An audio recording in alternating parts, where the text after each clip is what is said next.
Welcome to Janabheri news. Chittoor జిల్లా పలమనేరులో యోగి వేమారెడ్డి జయంతి వేడుకలు ఆదివారం ఘనంగా జరిగాయి. పలమనేరు పట్టణంలోని నాగమంగళ వద్దనున్న యోగి వేమారెడ్డి ఉద్యానవనంలో అధికారికంగా ఈ కార్యక్రమాన్ని నిర్వహించారు.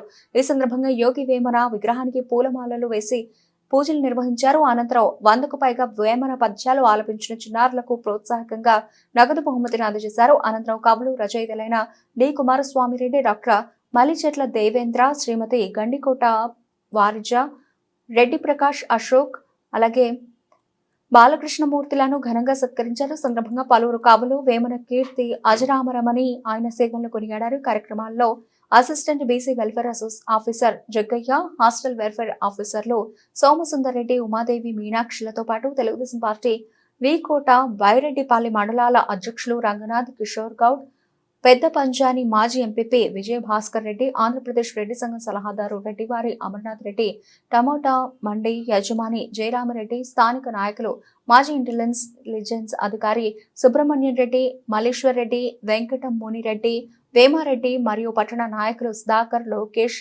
సీను, సుబ్బు, బాబాజాన్, అస్లాం, మహేష్ రెడ్డి తదితరులు పాల్గొన్నారు.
జయరామ్ రెడ్డి, కోదండ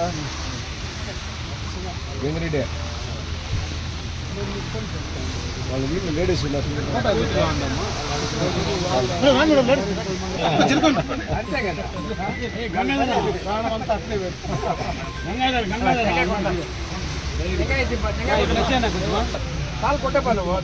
కొట్టు మహేష్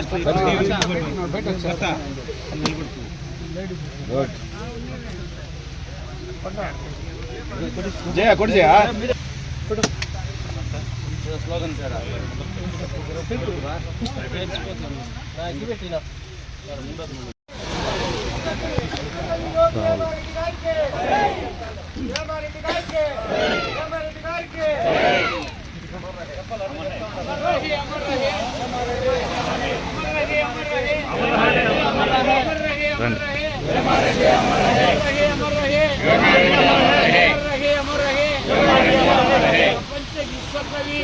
ప్రపంచ నాటువంటి తెలుగుదేశం కాదు, తెలుగు వాళ్ళకి కాదు, ఆయన ప్రపంచ విశ్వకవి అయిన కాబట్టి ప్రపంచానికి అన్ని విషయాలు చెప్పాడు.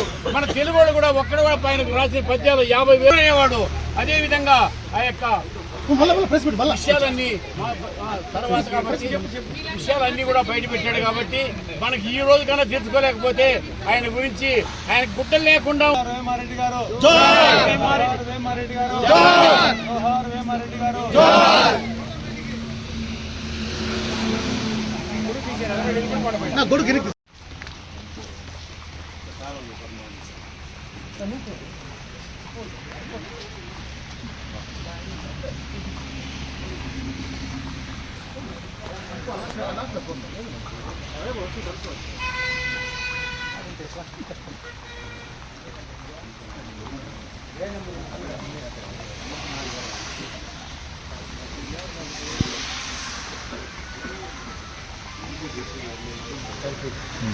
రైట్ నా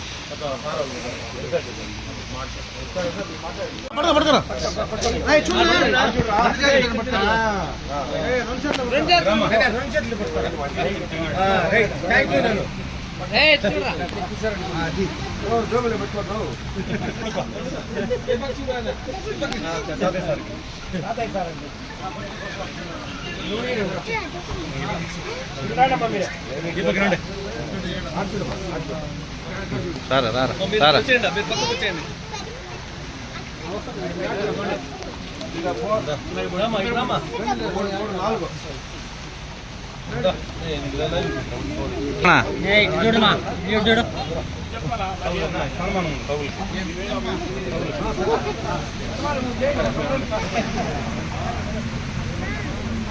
ఏం మాట్లాడుకుంటూ వెళ్ళిపోతాడు. ఎందుకంటే విశ్వకవి మనందరి కూడా ఆరాధ్య దైవుడు.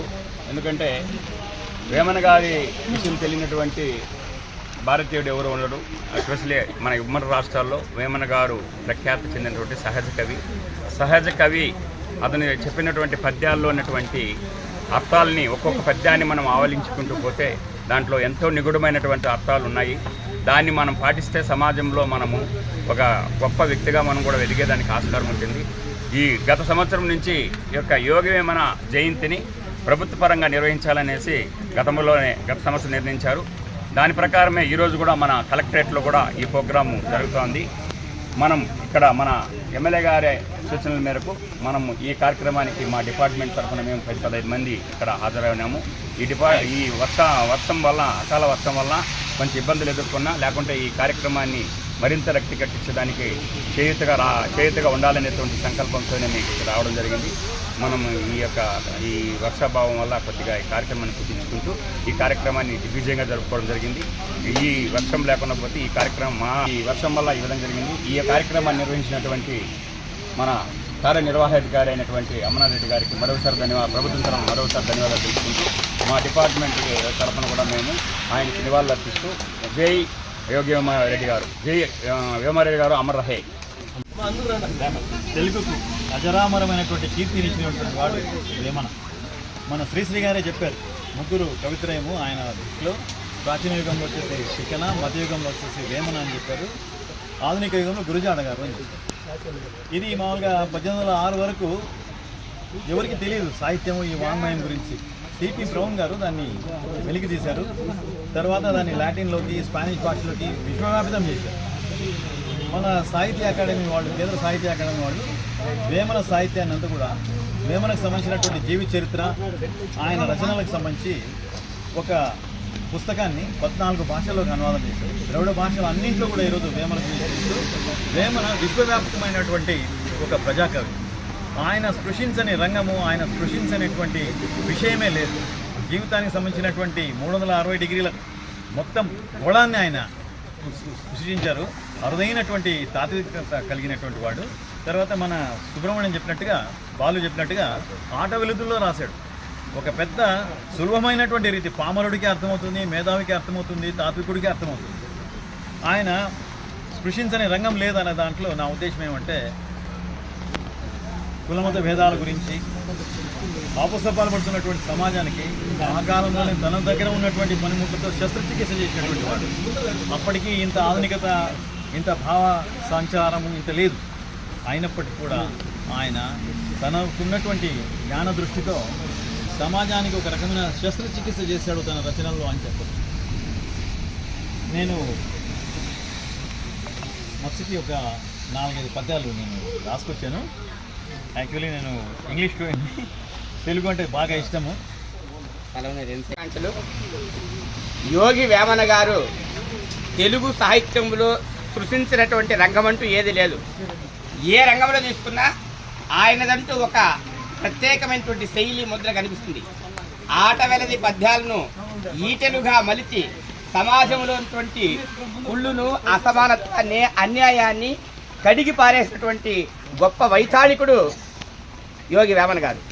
అలాంటి యోగి వేమన గారి గురించి అందరూ తమ యొక్క వేషధారణ గురించి చెప్తుంటారు. ఆయన గోచిపాత కూడా లేదని. ఆ గోచిపాత మీద అద్భుతమైనటువంటి పద్యం చెప్పినటువంటి జాషువా గారి మాట ఒకటి గుర్తొస్తుంది. అతడు వేమన భువన మాయా తమస్సును చీల్చి చెండిన బలశాలి. అతడు వేమన భువన మాయా తమస్సును చీల్చి చెండిన బలశాలి సిద్ధమూర్తి. సకల సామ్రాజ్య మోహ పిశాచమును గోచిపాతకు బలిగొన్న ఘనుడు.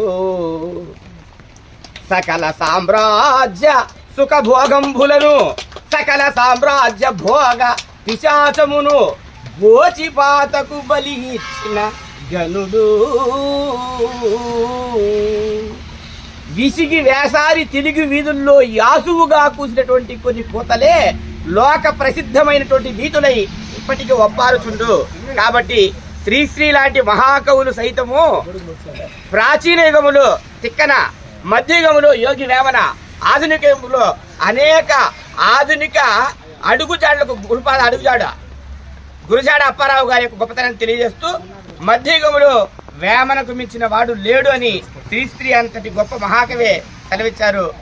అలాంటి యోగి వేమన గారి యొక్క గొప్పతనాన్ని గురించి మొట్టమొదటి ప్రజాకవి రకరకాలటువంటి రంగులు పురవచ్చు, కానీ ఈ రంగులేవి నిలబడవు. ఆయన చెప్పని పద్యమే లేదు. కాబట్టి ఆయన యొక్క జయంతి సందర్భంగా ఇలాంటి సభను ఏర్పాటు చేసుకున్నటువంటి మనమందరం కూడా అందరికీ ఒకసారి మనస్ఫూర్తిగా నమస్కారాలు తెలియజేసుకుంటూ ఈ అవకాశం ఇచ్చిన పెద్దలందరికీ ధన్యవాదాలు తెలియజేస్తాను. యోగి వేమనరెడ్డి గారి జయంతి సందర్భంగా ఈరోజు స్థానికంగా ఉన్నటువంటి కవులు రచయితలను సత్కరించాలని నిర్వాహకులు వారు తెలియజేసిన వెంటనే మనకు స్థానికంగా ఉన్నటువంటి కవులు రచయితల్లో మనకు రెడ్డి ప్రకాష్ అశోక్ గారు మనకి ఈ కవితల పోటీలో బహుమతి పొందారు. వారు కథలు రాశారు, కవిత్వం రాశారు. ఆల్ ఇండియా రేడియోలో కూడా ప్రసారం అయ్యాయి. రాష్ట్ర స్థాయిలో కవిత్వ బహుమతి పొందినటువంటి వ్యక్తి రెడ్డి ప్రకాష్ అశోక్ గారు. అదేవిధంగా వారిని సత్కరిస్తున్నారు కుమారస్వామి రెడ్డి గారు. ఆ సారు ఇంగ్లీషు, తెలుగులో ప్రావీణ్యులు, కథలు రాశారు, కవిత్వం రాశారు, ట్రాన్స్లేషన్స్ చేశారు. ఎంతోమందికి ఇంగ్లీష్ విద్యాబోధన చేశారు. అనువాదకులు, కవి, రచయిత వారు కుమారస్వామి రెడ్డి గారిని సత్కరించవలసిందిగా కోరుతున్నాము. శ్రీమతి గండికోట వారిజ గారు కవయిత్రి, కథా రచయిత్రి, రాయలసీమ కథా రచయిత్రులు, కథా సంఘంలో కూడా వారి అదేవిధంగా ఆమె రచనలపైన కూడా విశ్వవిద్యాలయాలు కూడా పరిశోధన చేస్తున్నాయి. ఆర్టిస్టు, పెయింటరు, ఫోటోగ్రాఫరు, కవయిత్రి శ్రీమతి గండికోట వారిజ గారు, వారిని సత్కరించవలసిందిగా కోరుతున్నాము.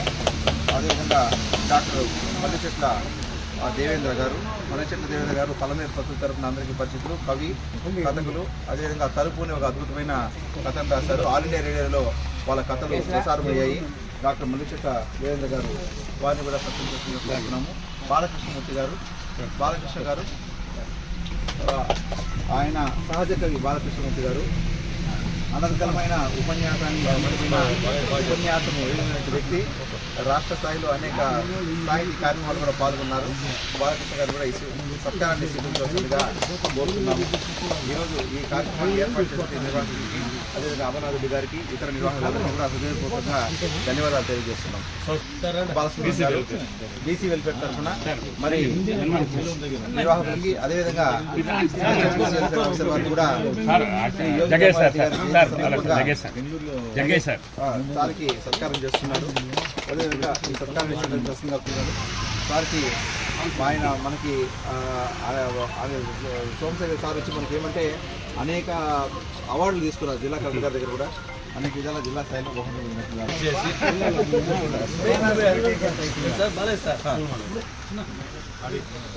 వాళ్ళందరూ కూడా దయచేసి అందరూ అట్లే ఉండండి. అందరూ గ్రూప్ ఫోటో తీసుకుంటారు.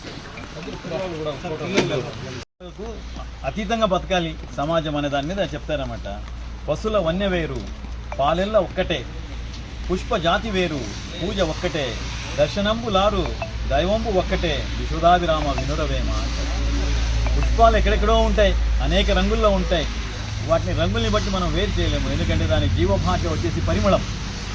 అవి ఎన్నో ఉపయోగాలు ఉంటాయి. దాన్ని అత్తరు తయారు చేస్తారు, భగవంతుడి దగ్గర వేస్తారు, అన్నీ చేస్తారు. తాదాత్మ్యంలోకి తీసుకుపోయే తుది రూపము ఒకటే, పరిమళం ఒకటే. అట్లాగే మతాలు ఎన్నో ఉంటాయి, దేవతల విగ్రహాలు ఎన్నో ఉంటాయి, కానీ దేవుడు ఒక్కడే. దైవత్వం అనేది అత్యద్భుతమైనటువంటి ఒక దివ్య కోణం అనమాట. దాని గురించి ఆయన చెప్తారు. ఇంకోటి దీంట్లో విశ్వద అంటే మామూలుగా సృష్టించిన వాడా, అభిరామ ఇష్టమైన వాడు నేను, వినురవేమ అని ఒక తర్కం చెప్తారు. రెండవది ఏం చెప్తారంటే విశ్వద అనేది వాళ్ళ వదిన గారి పేరట, అభిరామ అనేది ఆయన స్నేహితుడి పేరు. వారికి ఆయన సంభాషణ ద్వారా చెప్తున్నట్టుగా ఈ పద్యాల్ని చెప్పుకుంటూ వస్తారు. ఇది ఒక తర్కం ఉందన్నమాట. దీంట్లో తరువున పుట్టు తరువున అనలంబు, తరువ పుట్టు దది హితము, తలుప పుట్టు తనువున తత్వము, విశ్వదాభిరామ వినురవేమ. చెట్టును ఢీకున్నా, కొమ్మను ఢీకున్నా అగ్గి పుట్టున అనలంబు. అట్లాగే తరువ పుట్టు దదిని హితము, పాలు చిరిగే కొద్దీ మీగడ బయట వచ్చి దాని ద్వారా వెన్న వస్తుంది, దాని ద్వారా నెయ్యి. ఇది ఎట్లయితే వస్తాయో తలుప అంటే ఆలోచించి ఘర్షణ పడి జీవిత మదనం చెంది దాంట్లో నుంచి వచ్చే తాత్వికత అనేది ఉంది, అది మనిషిని ఒక మృదు స్వభావిగా మానవతావాదిగా మారుస్తాయి అని చెప్తాడు ఆయన. ఇంకోటి అంత గొప్పగా వేదాంతం యొక్క ఔన్నత్యాన్ని అనుభవించిన వ్యక్తి ఒక స్టేజ్లో వచ్చేసి వైరాగ్యంలోకి వెళ్ళిపోతాడు. అప్పుడు కూడా ఆయన మానవత్వం గురించే మాట్లాడాడు. శత్రువుల గురించి కూడా మానవతా ధర్మాన్ని విస్మరించరాదు అని చెప్పేసి ఒక పద్యం రాశారు. సంపదగిన ఎట్టి శత్రువును తన చేత చిక్కినేని కీడు చేయరాదు, మొసగ మేలు చేసి పొమ్మునటే మేలు విశ్వదాభిరామ వినురవేమ. సంపదగినటువంటి అతి క్రూరమైన శత్రువు కూడా దగ్గరికి వస్తే పో అని చెప్పేసి వదిలేయాలంట. అదే మేలు, అది మనకు హాయినిస్తుంది, వాడికి మేలు చేస్తుంది అని చెప్పేసి ఒక మానవ ధర్మం గురించి చెప్తారు ఆయన. ఆయన స్పృశించని ఇదే లేదు. దొంగ బాబాల గురించి, విపరీతమైనటువంటి మనస్తత్వం కలిగినటువంటి వాళ్ళ గురించి, విగ్రహారాధన గురించి అన్నింటినీ కూడా ఆయన స్పృశించారు, ఆయన రచించారు. ఆయన కాలం తర్వాత కూడా ఉండదగినటువంటి వాడు, అజరామరుడు, ఆయన అనంత కీర్తివంతుడు, విశ్వకవి. ఆయన నిజమైన అక్షర రూపం దాచినటువంటి మహాకవి. ఆయన చేతనత్వం అనేది మన తర్వాత కూడా ఉంటుంది, శతాబ్దాల కొద్దీ ముందుకు పోతుంది. కులాలకు అతీతంగా, మతానికి అతీతంగా, భాషలకు అతీతంగా అన్ని భాషల్లో ఉన్నారు ఆయన గురించి చాలా ప్రపంచానికి మనం బాగా తెచ్చిన పుస్తకం లాగా అయిపోయింది అనమాట. తెలుగు భాష గురించి ఫ్రెంచ్ వాళ్ళు ఏం చేసినప్పుడు మన యొక్క ఆచార వ్యవహారాలు ఎట్లా ఉంటాయి, మన వస్త్రధారణ ఎట్లా ఉంటుంది అనే దాంట్లో తీసుకున్నప్పుడు వేమన పద్యాలని ఉటంకించారంట. ఫ్రెంచ్ ద్వారా అది ఇంగ్లీష్లోకి పోయింది. సిపి బ్రౌన్ గారు కూడా దాన్ని బహువ్యాపితం చేశారనమాట. ఈ విషయాన్ని తెలియజేశాను. దీంట్లో కొన్ని లోపాలు ఉండొచ్చు, క్షమించమని చెప్పేసి కోరుతూ సెలవు.